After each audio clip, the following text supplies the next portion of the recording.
Alright, Chelsea. That was dark. 8-2 on aggregate.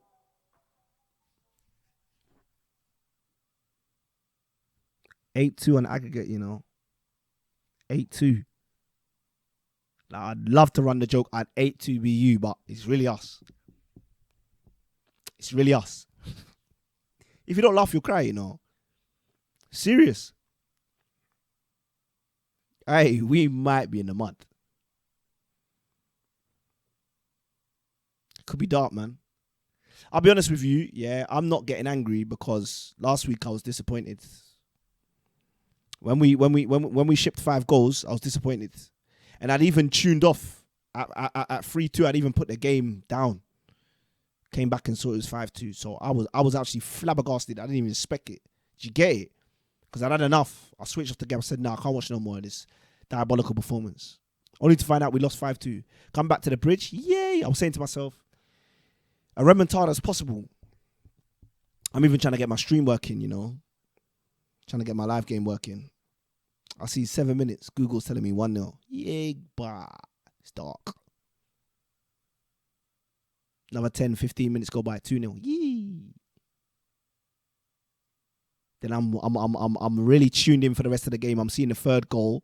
I'm seeing Delap almost put Santos in a position to get his legs written off. I'm seeing Delap walking, not covering his position. And you know what I'm clocking about football? Because I play football, right? I play football. And so at some point on this channel, I'll start uploading videos of me playing ball. Not that I'm the best, but I love it so much. That's why I say I know ball. Because I've been in love with football for years, bro. I play it. I study it. Do you get it? Yeah? And had you have seen me at 18 years old, let alone 28, yeah, yeah, only a man that studies and loves the game can improve that much. Do you get it? Yeah. So, playing football, I can't understand things like the lap is doing. Like, you basically lose your man the ball and then don't track back. I don't care what the scoreline is. I don't care. I actually don't care. Now, the crazy thing is, like, maybe at his age, I might have done that, innit? I might have been despondent, but you play for Chelsea, like. Me, yeah, if I played for Chelsea, bro. So do you see my thing, right? This is what I want to say, innit? In this video today. I don't want to talk about the game, really. See if you're blue coat out because you think they're signing young players and they're crap quality, I don't think you're clocking it. It's not clocking to you, is it? The issue is not with signing players that are not of high enough quality. The issue is signing players that don't want to play for Chelsea, that don't love playing for Chelsea. The issue is signing players that think they've got a good opportunity playing for Chelsea to establish their brand. This is not a stepping stone, rude boy. That's when you need to start turning on the players and start saying, this is not a stepping stone, rude boy. Come correct. You see, because the whole thing with Blueco is, yeah, I'm going to say this now, yeah. I'm not Blueco out. And it's not even like I'm Blueco in necessarily. I just understand they're not going nowhere. But you see, my thing is this, right? They've actually hurt themselves here by signing the players that they have. Not necessarily because they're not the right kind of quality to be able to play football for Chelsea, right? But because these players ain't got the heart to play for Chelsea. Do you know playing for Chelsea is not easy? Do you know playing for Chelsea means nobody likes you? Everybody wants you written off. They want your club dead, in the mud, finished, clamped. Blueco, if you're listening right now, I beg, hear me. Do you know who you need to start signing? You need to just start signing the average Joes and rebuild the whole squad and the whole team again. You need to start signing man them that just love ball for the sake of ball. You need to start signing man, yeah, that have a history of staying an hour, 2 hours after training just because they love the game. Because these are the mans that will really work hard for you on and off the pitch regardless. That's who you need to start signing. It ain't about signing 100 mil players, 200 mil players, 300 mil players. Yes, you can find a gem like that every once in a while, yeah. And typically, yeah, those players that actually go for that kind of money, typically speaking, they are the players that have that quality, right? But when markets are artificially inflated and you're trying to buy players based on data, The data you might be seeing on the pitch might not be reflective of what they're doing on the training ground. So for me, yeah, the bigger issue with the recruitment drive is not what these players are able to do on the pitch. It's what they're doing in training. It's what you're doing in training. That's why I like the quote from Rosinha, yeah. And this is why I like Garnacho. The quote from Rosinha, yeah, about Garnacho working hard in training, showing he wanted it. That to me tell me everything about Garnacho. Even if he's not the greatest now, he's still going to give you 110%. That's why I like Caicedo, Enzo. Because when you see these men, even in the training videos, they're kicking man's legs, bruv. Do you get it? That's why I used to like watching Mudryk in training. Because he's a hard worker. Do you get it? I just think the bigger issue now, yeah, is we just don't have enough players that love ball. They don't love the game of football. They don't love it. Because when you love football, you can't stand losing, bro.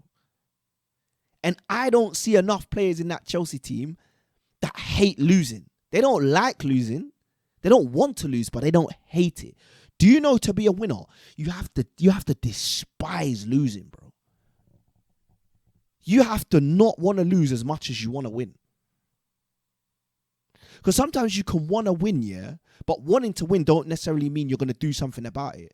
Oftentimes, yeah, negative emotion will propel you faster than positive emotion. Positive emotion will just hold you there longer. But sometimes the honest truth is the more you hate something, the more passion, energy, and drive you're going to give to something. And I just think these Chelsea players now, yeah, there could actually be no better set of circumstances for this crop of Chelsea players. Because this is going to prove to you who the real cream is that's going to rise to the top. Chelsea players need to go through this, bro. Because it can't all be sunshine and roses. It can't all be good times. You man are going to have to go through dark times. Do you get it? The Lampards and Drogbas of these worlds, yeah, they went through dark times. Do not get it twisted. Yeah, Mourinho came in and won 2 back-to-back league titles. But then do you know what happened? 3 years on the bounce, we lost the title. In between that time, we lost the League Cup final to flipping Tottenham Hotspur. We lost the Champions League final in the rain. In Moscow. Big wow, JT slip. Shank, bunk off the post. You're done out. Career nearly done, finished. Do you get it? Yeah? I've seen Lampard bag a penalty. Big game. After man's lost his whole march, rude boy. Man, them have gone through peak things, bro, to get to where they got to. Do you get it? I've seen Drogba play through fan chants about his marge, his family. Do you get it? I've seen Petr Cech have his head kicked off. Man have to come back wearing a skull cap. Looking like a Marvel superhero, rude boy. Are you mad? Ashley Cole nearly driven out the ends because people hate him for switching his allegiance from red to blue. Like he's gone from Labour to flipping Tory, rude boy. Yeah? You see what I'm saying? I've seen Ballack and them, man, nearly crash it on a referee after Iniesta slapped it top bins last minute. I've seen Drogba stand on the sideline and say it's an effing disgrace.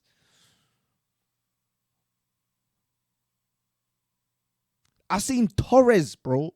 Big Torres. Knee slide Torres. Spanish archer Torres. Win a Euro, then come Chelsea, twist up a man and score a goal at OT. Up north, get a second opportunity to put one away. Step over, and knock it into the crowd in an open goal. Come back and score the winning goal, £50 million goal in a Champions League semi-final at the Nou Camp. I've seen man go through dark times, hideous things at this club in order to get silverware. Reece James might deserve it. Enzo Fernandez might deserve it. Chalobah probably deserves it. Cucurella, maybe. But like, enough of these, man.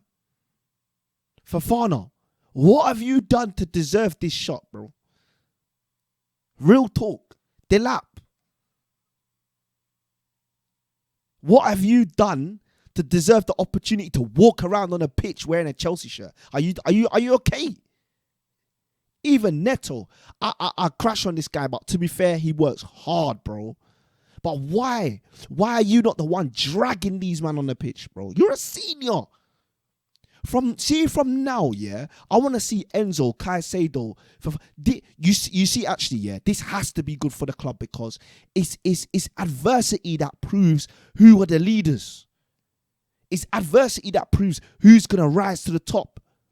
It's adversity that proves who's going to be the cream that rises to the... Do you get it? So from these pains now, because you see back when this is why, yeah, I'm not like beating my chest for Thiago Silva to come back. Because when we were losing and he was here, he was the one taking it on the chin, bro. He was the one carrying it on his shoulders. I didn't want that for him. He's done too much in his career to have to go through that. That's why I wasn't happy when Maresca left, because Maresca understood the assignment. He knew what everybody was going through. So how can he dip on it? I don't care how difficult the situation was, your working conditions were, bro. I don't care. I actually don't care if I don't want to be the scapegoat. Bro, if you really love the thingy, yeah, you'll firm it, bro.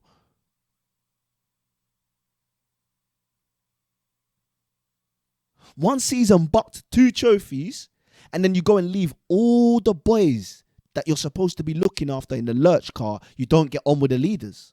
You're right. It's easy to throw Blue Coat and the owners under the bus. But if you really deep it, yeah, at the end of the day, they can pick players, the coach can pick players, and he can put them out there on the pitch. No formation or lack thereof, tactical nuance can drive someone's heart. If you need to be driven by tactics to have a good game, you're not a good footballer. Because football, to a degree, is battle. It's war on the pitch. When you cross them white lines, you should be ready to get it cracking for 90 minutes. If you can't do that, you ain't got the heart. You don't deserve the honours, bro. That's why I rate Arsenal squad. See, Gabriel, I hate the way he plays football, bro. I hate the tussling, the grabbing, and then throwing himself on the floor. But man's a warrior. He does what he needs to do to get the job done. Declan Rice, Eze, Saka. Even if you foul him 10 times, going to get up and get back at it. Trossard, heart. Havertz, heart. Hate the guy, but heart. Timber, you can't deny these men have... That's the difference. Some of these men are not even the best in the world, but they're becoming the best in the world because they've got ability, but they've also got heart. They've got heart. You have to have heart to join Arsenal when after 20 years you still ain't won a league title. And after 5 years, 6 years, your manager still not even got you to register in a cup final. By his first season in charge. You have to have heart to join that project. You have to be brave. You have to be bold. I respect every single Arsenal man and player. You have to be bold, bro. See, right now, the biggest indictment on Chelsea is not the quality that they're signing. It's that they're making it too easy for dross. For man them that think football is easy and they don't have to have heart. They don't have to have willpower. They don't have to work hard. They're making it too easy for these joke man to sign. That's the energy. I'm telling you now, fans need to redirect the energy from the club to the players. Because if you chastise these players, you'll quickly understand that the real ones that can take it will stay and say, hey, we're fighting for the badge. We want to win. What do you mean we don't want to win? You're making it easy for the players to get away with it. Blaming it all on the club. You're making it easy for the players to get away with it. When they're having shocking performances, you're cussing them on Twitter. Don't cuss them on Twitter. You ain't got to cuss them in the stadium. That's not what I mean. But you got to be like, hey, come on. We want to see more from you. What is this? It's too easy. It's too easy. And that's why I'm liking what I'm seeing in a recent couple of games where I'm seeing Enzo Fernandez getting vexed. I like it. I don't know if part of the maybe that's what the owners wanted this whole time. Maybe they were happy to succeed, but maybe they were also looking for who is gonna be the one. Do you get it? Because from the very beginning, Bowley said, yeah, the way that the way that it works is you get a bunch of young people who are talented to work together in the same organization, and naturally over time the stars begin to shine. And that's where we're at right now. This is the pivotal moment. Actually, I'm going to tell you the truth. This is the moment. It's after this season where everything is going to tell the real truth about who these players are, and then you can start to really work the model properly. I'm telling you. Because this is it now. This is the age. This is the middle ground now. Enzo Fernandez. Because if you remember, because if you know Chelsea, you'll remember that Mourinho came in when Lampard was like 25.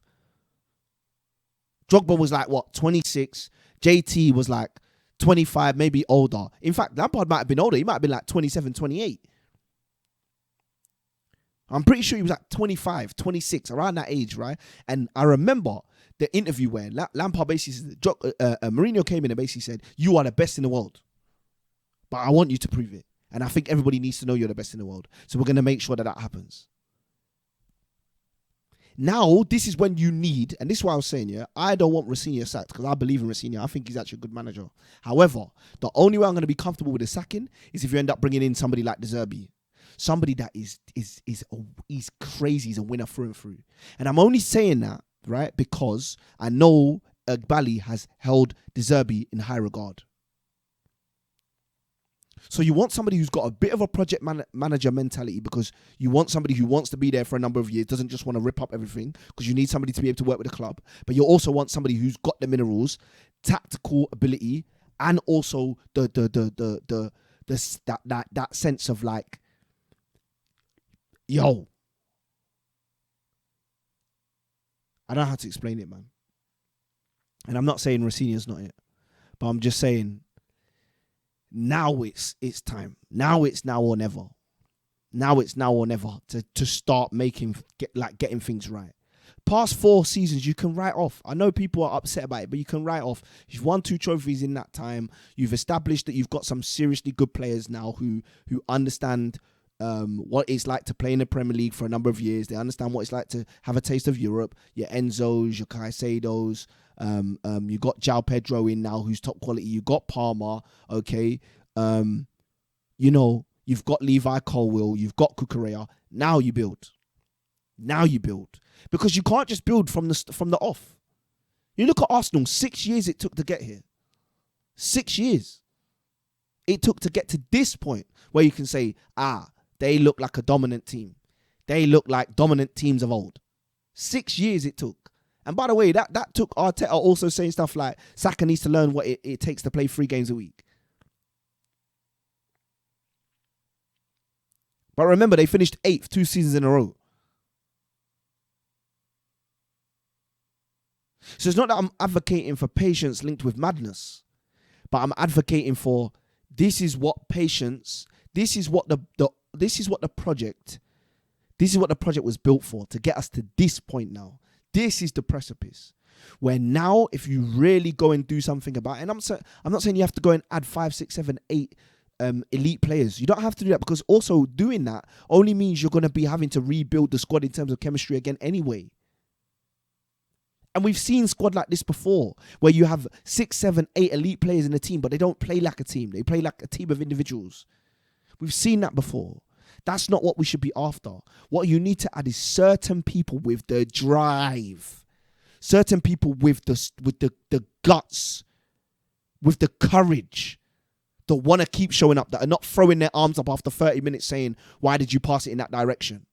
No. You need men that are going to have the courage to drag a man on the pitch, say, hey, what are you doing? Come on. That's what you need. That's what you need. So anyway, man, Chelsea fans, let me know what you think in the comment section down below. But I'm kind of excited because I think it could go well in the next couple of years. But it's going to be rough. It's going to be rough a little bit. But I think you just got to stay locked in. Still, you think you got to stay locked in. This might be toxic positivity, or it could be completely naive. Either way, it's up the Chelsea. Regardless. Win, lose, or draw. Up the Chelsea. Do you get it? Anyway, man, I'll see you in the next video, my people. Take care. Don't trust and stay blessed. Comment down in the comment section below. Let me know how you're feeling, man. I'll see you in the next one. Peace.